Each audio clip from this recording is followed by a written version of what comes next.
Hello friends, कैसे हैं आप सब। Welcome to my YouTube channel medical मोहनीस। तो फ्रेंड्स, आज के वीडियो में आज हम सीखेंगे होमोलॉगस और एनालॉगस ऑर्गन को डाइवर्जेंट और कन्वर्जेंट इवोल्यूशन के बेसिस पे। तो फ्रेंड्स, आज की topic NCERT 12th chapter evolution से है। तो चलिए स्टार्ट करते हैं होमोलॉगस ऑर्गन से। तो फ्रेंड्स, होमोलॉगस ऑर्गन के स्टडी को हम कहते हैं होमोलॉजी। ऐसे ऑर्गन जिनकी एनाटॉमिकल स्ट्रक्चर या फिर उनकी ओरिजिन सेम हो, एक समान हो, तो उन्हें हम कहते हैं होमोलॉगस ऑर्गन। होमोलॉगस ऑर्गन के फंक्शन डिफरेंट भी होते हैं और सेम भी होते हैं। और वो कैसे, उसको हम थोड़ी देर बाद एग्जाम्पल के थ्रू समझेंगे। तो friends, homologous organ divergent evolution show करते हैं। ये डाइवर्जेंट इवोल्यूशन कॉमन एंसेस्ट्री पे बेस्ड है। कॉमन एंसेस्ट्री कहने का मतलब एक समान पूर्वजों से है।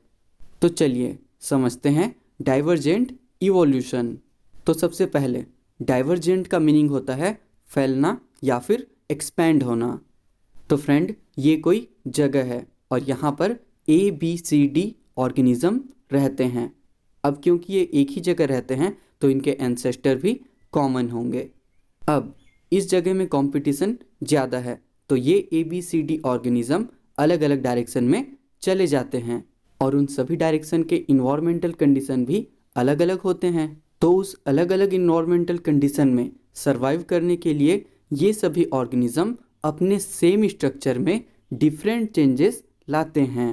तो इस प्रकार किसी ऑर्गेनिज्म का एक जगह से स्टार्ट होकर डिफरेंट डायरेक्शन में जाना और वहाँ के इन्वायरमेंटल कंडीशन के अकॉर्डिंग अपने सेम स्ट्रक्चर में डिफरेंट चेंजेस लाना, ये कहलाता है डाइवर्जेंट इवोल्यूशन। तो चलिए होमोलॉगस ऑर्गन के एग्जाम्पल को डाइवर्जेंट इवोल्यूशन के बेसिस पे समझते हैं। तो हमारा फर्स्ट एग्जाम्पल है फोर लिम्ब ऑफ मैमल। तो फ्रेंड, अगर हम व्हेल, बैट्स, चीता और ह्यूमन इन सभी ऑर्गेनिज्म के फोर लिम्ब को देखें तो इन सभी ऑर्गेनिज्म के फोर लिम्ब में सेम स्ट्रक्चर पाया जाता है।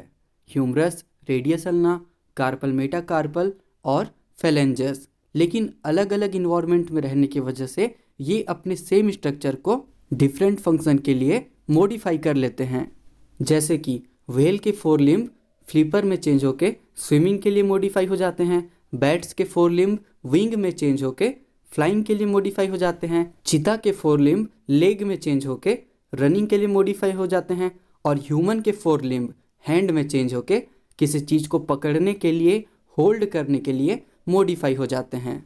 तो हमने होमोलॉगस ऑर्गन के डेफिनेशन में पढ़ा कि स्ट्रक्चर सेम और फंक्शन डिफरेंट या फिर सेम। तो हमने देख भी लिया कि हमारे सभी ऑर्गेनिज्म के स्ट्रक्चर तो सेम है लेकिन फंक्शन क्या है, डिफरेंट है। तो ये हो गया होमोलॉगस ऑर्गन। अब नेक्स्ट एग्जाम्पल है heart and brain in vertebrates.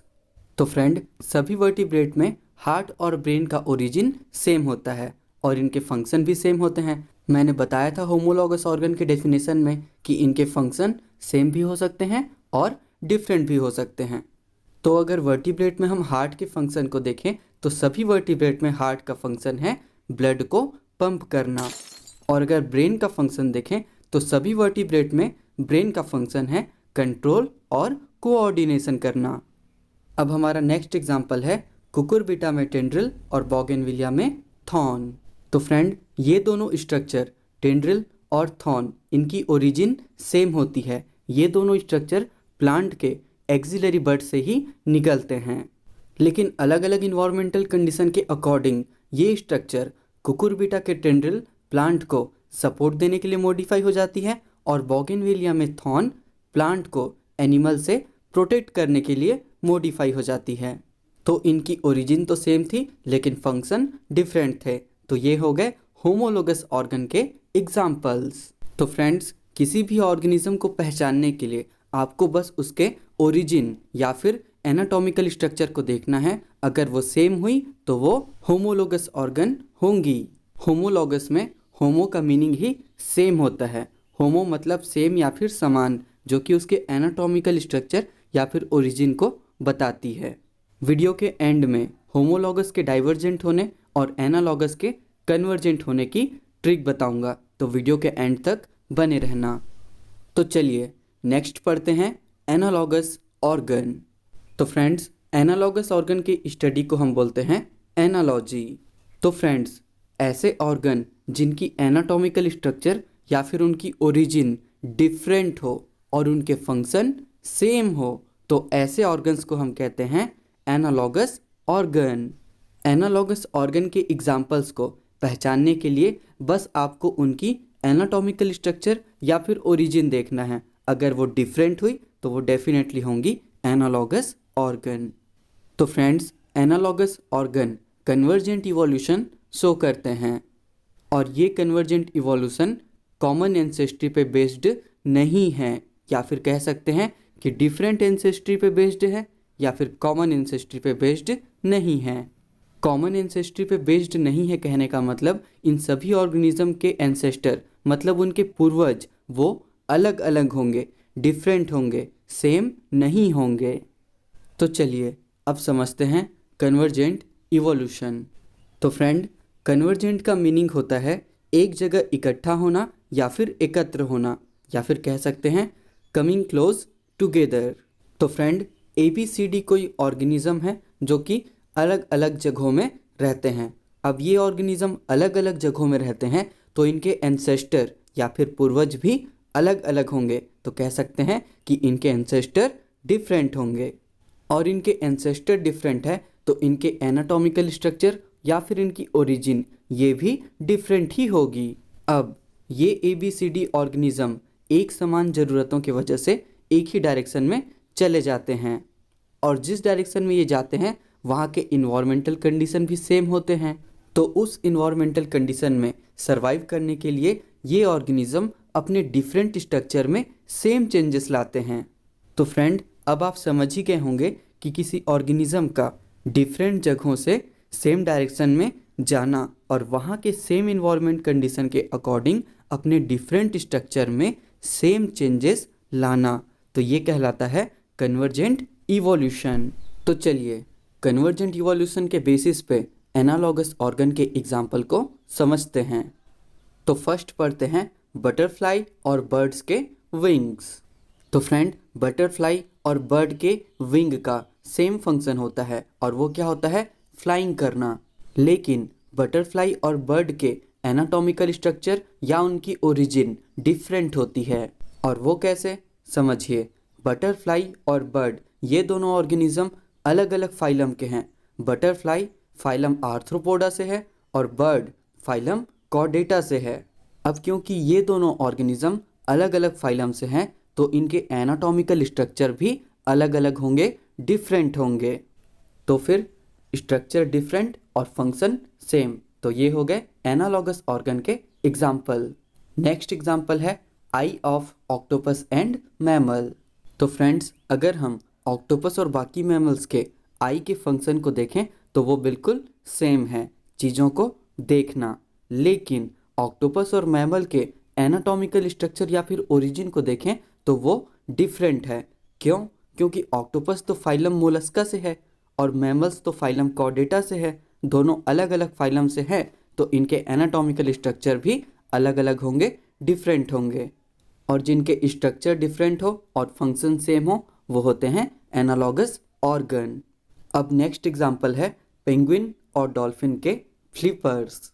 तो फ्रेंड्स, पेंगुइन और डॉल्फिन तो एक ही फाइलम में आते हैं, फाइलम कॉर्डेट्स में। तो आप मुझे बताइए कि इनके एनाटॉमिकल स्ट्रक्चर सेम होंगे या फिर डिफरेंट होंगे। तो फ्रेंड, इनके एनाटॉमिकल स्ट्रक्चर डेफिनेटली डिफरेंट ही होंगे। वो इसलिए क्योंकि पेंगुइन एक बर्ड है और डॉल्फिन एक मैमल है। भले इन दोनों के फाइलम सेम है लेकिन इनके क्लास अलग अलग हैं।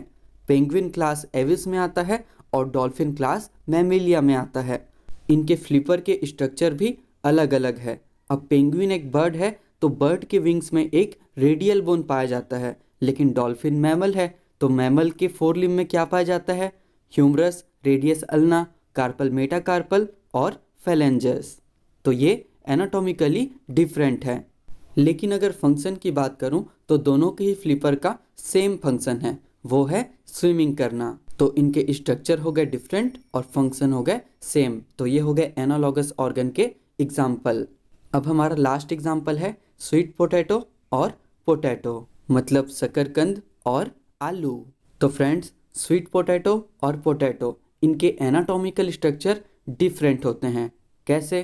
क्योंकि जो स्वीट पोटैटो होता है वो रूट का मॉडिफिकेशन है और जो पोटैटो होता है वो स्टेम का मॉडिफिकेशन है। तो इनके एनाटॉमिकल स्ट्रक्चर हो गए डिफरेंट, लेकिन इन दोनों के फंक्शन तो सेम होते हैं। तो इनका फंक्शन क्या है? इनका फंक्शन है फूड का स्टोरेज करना। तो स्ट्रक्चर हो गया डिफरेंट और फंक्शन हो गया सेम।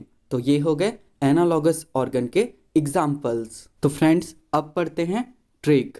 होमोलॉगस के डाइवर्जेंट होने को और एनालॉगस के कन्वर्जेंट होने को याद करने के ट्रिक्स। तो फ्रेंड्स, आप जहां भी रहते हैं वहां आपने एक बैंक का नाम जरूर सुना होगा, वो है HDFC बैंक। तो सबसे पहले हमको क्या करना है?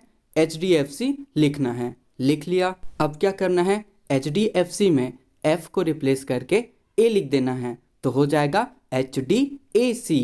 और अब हमारा ट्रिक बनकर रेडी हो गया। तो चलिए एक्सप्लेन करते हैं। तो हमारे फर्स्ट वर्ड H से हो जाएगा होमोलॉगस और नेक्स्ट वर्ड D से हो जाएगा डाइवर्जेंट। तो पता चल गया कि homologous organ divergent evolution show करते हैं। अब नेक्स्ट वर्ड A, तो A से हो जाएगा एनालॉगस और C से हो जाएगा कन्वर्जेंट। तो हमको फिर से पता चल गया कि analogous organ convergent evolution show करते हैं। तो फ्रेंड्स, ये था कंप्लीट ट्रिक। तो चैनल को सब्सक्राइब करना बिल्कुल मत भूलना। मिलता हूँ नए वीडियो के साथ बहुत जल्द। तब तक के लिए बाय बाय।